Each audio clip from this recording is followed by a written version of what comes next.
Hello friends, welcome to गलेट education.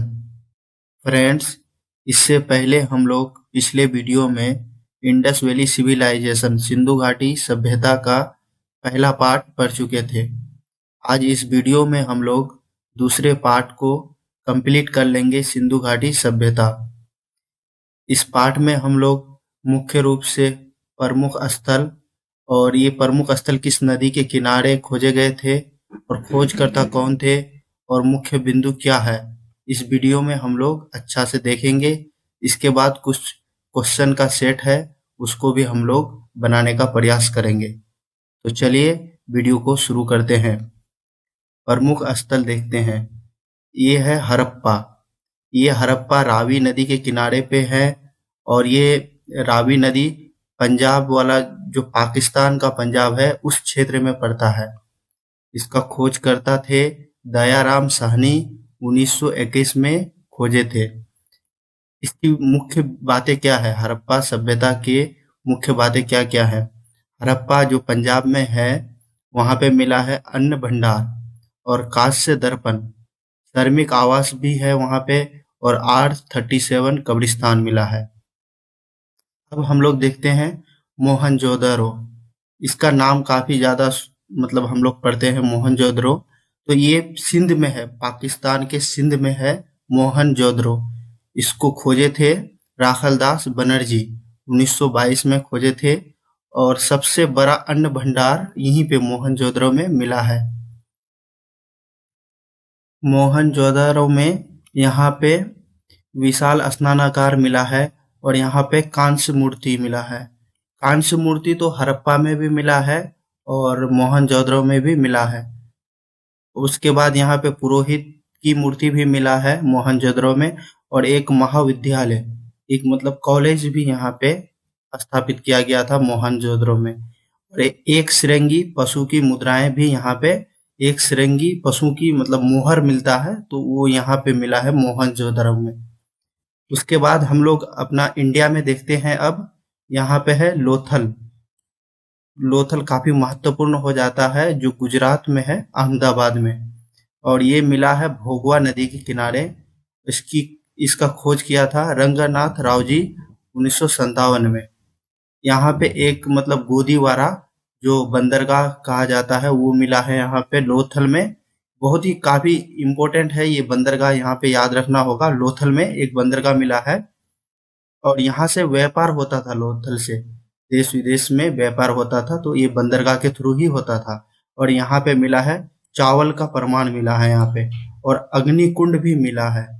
हाथी दांत भी लोथल में मिला है और 3 युगल समाधियां, यानी कि एक साथ 3 समाधियां मिला है लोथल में। और घोड़े की मूर्ति, यहाँ पे घोड़े की मूर्ति मिली है जो मिट्टी से बनी हुई थी। और यहाँ कालीबंगा देखते हैं, ये भी राजस्थान में है और ये भी इंडिया में ही है। और ये घग्गर नदी के किनारे मिला है कालीबंगा, हनुमानगढ़, और इसका खोजकर्ता थे अमलानंद घोष जी। और यहाँ कालीबंगा से मतलब एक काफी मतलब ये नाम से ही स्पष्ट लग रहा है कि कुछ काला काली चूड़ियां कुछ जैसा लग रहा है। तो यहाँ पे काली चूड़ियां मिली थी, यहाँ पे चूड़ियां मिली है कालीबंगा में। और यहाँ पे जोते हुए खेत के साक्ष्य भी मिले हैं और अग्निकुंड के हवन भी मिले हैं और भूकंप के साक्ष्य मिले हैं कहाँ पे, कालीबंगा राजस्थान में। आगे देखते हैं हम लोग राखीगढ़ी। ये भारत का सबसे बड़ा शहर था। हड़प्पा सभ्यता का सबसे बड़ा शहर राखीगढ़ी ही था, जो हिसार में पड़ता है, हरियाणा में। और यहाँ पे मिला है ताम्र उपकरण मिला है राखीगढ़ी में। अब चन्हुद्रो, ये भी सिंध पाकिस्तान में है और सिंध नदी के किनारे ही है। इसका खोजकर्ता थे अर्नेस्ट मैके एन मजूमदार। यहाँ चन्हुद्रो में काफी इम्पोर्टेंट हो जाता है, यहाँ पे कॉस्मेटिक वाला सामान ज्यादा मिला है। मतलब यहाँ पे कॉस्मेटिक याद रखेंगे तो ये बन जाएगा, जैसे मनके बनाने का कारखाना मिला है। यहाँ पे लिपस्टिक मिला है, काजल मिला है, उसके बाद पाउडर मिला है।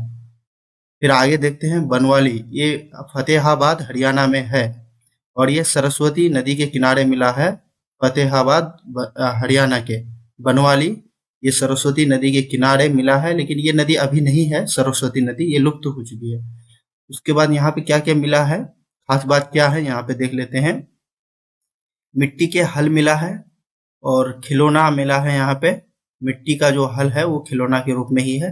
उसके बाद टेराकोटा, टेराकोटा क्या होता है, जो पका हुआ मिट्टी से जो सामान बनता है उसको टेराकोटा बोला जाता है। फिर आगे हम लोग देखते हैं, यहाँ पे रोपड़ देखते हैं, ये पंजाब में है, अपना इंडिया पंजाब में है। और ये रूपनगर, इस जगह का नाम है रूपनगर, रोपर रूपनगर। और ये सतलज नदी के किनारे, ये पंजाब में काफी महत्वपूर्ण नदी है सतलज नदी। इसका खोज करता थे रोपर का यज्ञदत्त शर्मा।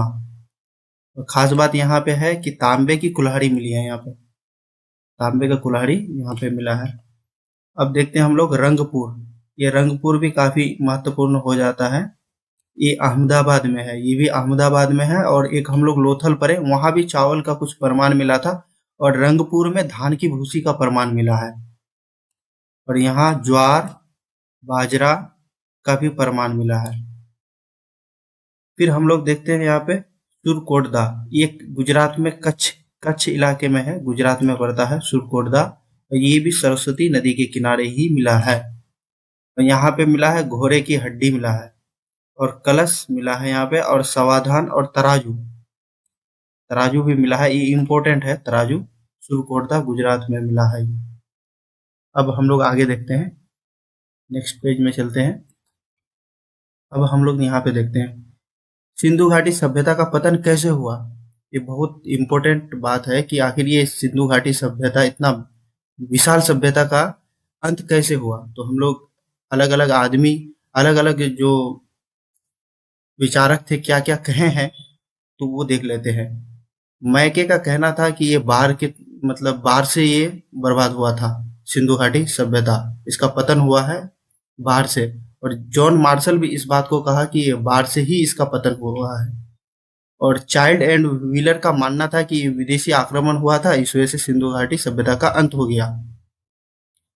फिर राजनीतिक जीवन देखते हैं सिंधु घाटी सभ्यता के लोगों का।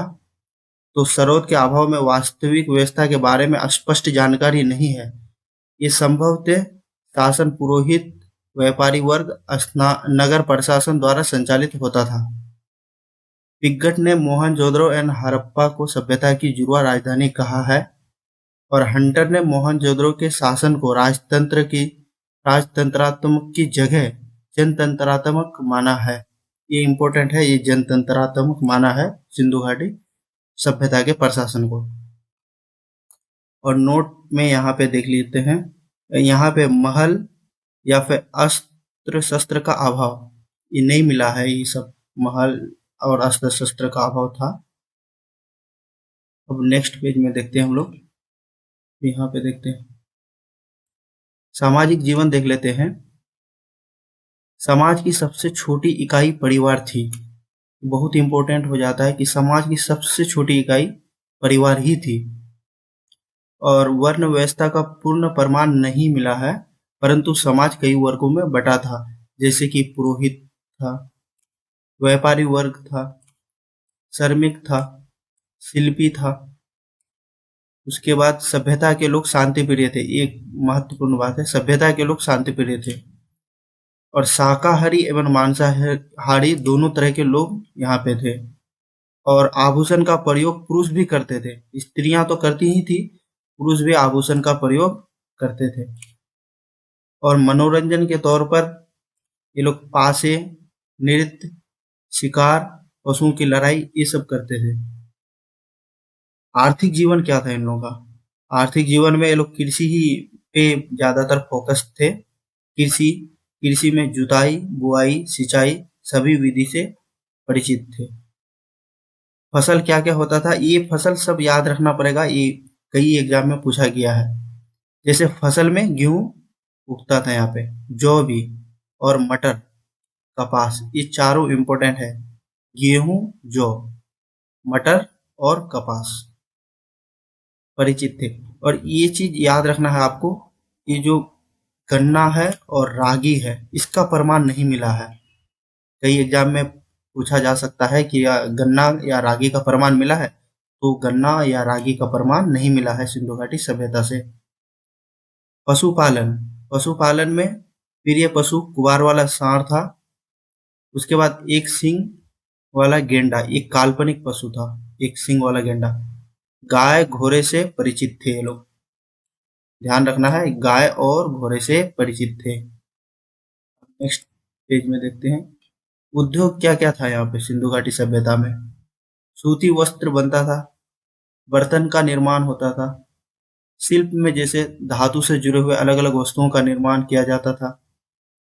फिर इसका व्यापार भी होता था, कि जितना सामान यहाँ पे बनता था उद्योग में, फिर इसका एक्सपोर्ट व्यापार बेचा जाता था। ये सब कहाँ कहाँ पे ये व्यापार होता था, जैसे कि पश्चिम एशिया, मध्य एशिया, अफगानिस्तान, ईरान। तो किस किस जगह में क्या एक्सपोर्ट होता था या आयात या निर्यात होता था, हम लोग नीचे यहाँ पे देखते हैं। अब निर्यात देखते हैं हम लोग कि इंडिया सिंधु घाटी सभ्यता से क्या क्या निर्यात किया जाता था। जैसे सूती वस्त्र का निर्यात किया जाता था, हाथी दांत, इमारती लकड़ी, और आयात में था चांदी का आयात किया जाता था। चांदी कहाँ कहाँ से, जैसे ईरान से मंगाया जाता था, अफगानिस्तान से भी चांदी मंगाया जाता था, और टीन अफगानिस्तान से, खासतौर पर अफगानिस्तान से टीन मंगाया जाता था। और तांबा ये राजस्थान के खेतरी से ये निर्यात किया जाता था, राजस्थान के खेतरी। और लाजवर्त, लाजवर्त एक पत्थर होता है जो मेसोपोटामिया भेजा जाता था, यानी कि निर्यात किया जाता था मेसोपोटामिया। ये भी एक बहुत बड़ा सभ्यता था मेसोपोटामिया। अब नेक्स्ट देखते हैं हम लोग, यहाँ पे देखते हैं। चलिए यहाँ पे कुछ महत्वपूर्ण क्वेश्चन है जो बीपीएससी में प्रीवियस ईयर में पूछा गया है। जैसे कि ये 2017 में पूछा गया था कि सिंधु घाटी सभ्यता की सबसे महत्वपूर्ण विशेषता क्या है। पक्की ईंट से बनी इमारत, प्रथम असली मेहराब, पूजा स्थल, कला और वास्तुकला। उपयुक्त में से कोई नहीं, उपयुक्त में से एक से अधिक। तो इसका सही आंसर है पक्की ईंट से बनी इमारत। ये सिंधु घाटी सभ्यता की सबसे खास बात यही है कि यहाँ का जो घर बना हुआ था पकी हुई ईंटों से बना हुआ था। अब सेकंड नंबर का क्वेश्चन देखते हैं, हड़प्पा में मिट्टी के बर्तन पर सामान्यतः किस रंग का उपयोग हुआ था। तो ए में है लाल रंग, बी में है नीला रंग, और सी में है पांडु, और डी में है नीला। ये लाल रंग वाला, ये इसका आंसर होगा लाल। हड़प्पा सभ्यता में मिट्टी के बर्तन पर सामान्यतः लाल रंग का प्रयोग हुआ था। तो ये 1995 बीपीएससी का पूछा हुआ क्वेश्चन है। निम्नलिखित में से कौन सा एक हड़प्पा का बंदरगाह है। तो अभी हम लोग पढ़े भी थे कि लोथल, यहाँ पे गुजरात में ये लोथल है, और यहाँ से निर्यात भी होता था। तो ये लोथल महत्वपूर्ण है, इसका सही उत्तर लोथल है। ये पूछा गया है 2011 में बीपीएससी के द्वारा। और चौथा नंबर क्वेश्चन देखते हैं, निम्नलिखित में से किस हड़प्पा कालीन स्थान से टेराकोटा का हल प्राप्त हुआ था। तो हम लोग अभी थोड़ा देर पहले ही देखे थे कि ये बनवाली होगा इसका आंसर। ये 2016 में पूछा गया है बीपीएससी के द्वारा। फिर नेक्स्ट क्वेश्चन, पांचवा क्वेश्चन है, निम्नलिखित में से कौन हड़प्पा और मोहनजोदड़ो के उत्खनन से संबंधित नहीं थे। आर डी बनर्जी थे, और के एन दीक्षित भी हड़प्पा और मोहनजोदड़ो से संबंधित थे। एस एस वास्तव भी संबंधित थे, और वी ए स्मिथ ये संबंधित नहीं थे। इसका सही उत्तर है D option, V A Smith. दोस्तों इसी के साथ वीडियो का अंत करते हैं। तो वीडियो अगर अच्छा लगा तो चैनल को हमारा सब्सक्राइब कीजिए, वीडियो को लाइक कीजिए, अपने दोस्तों में वीडियो को शेयर कीजिए। Thank you for watching.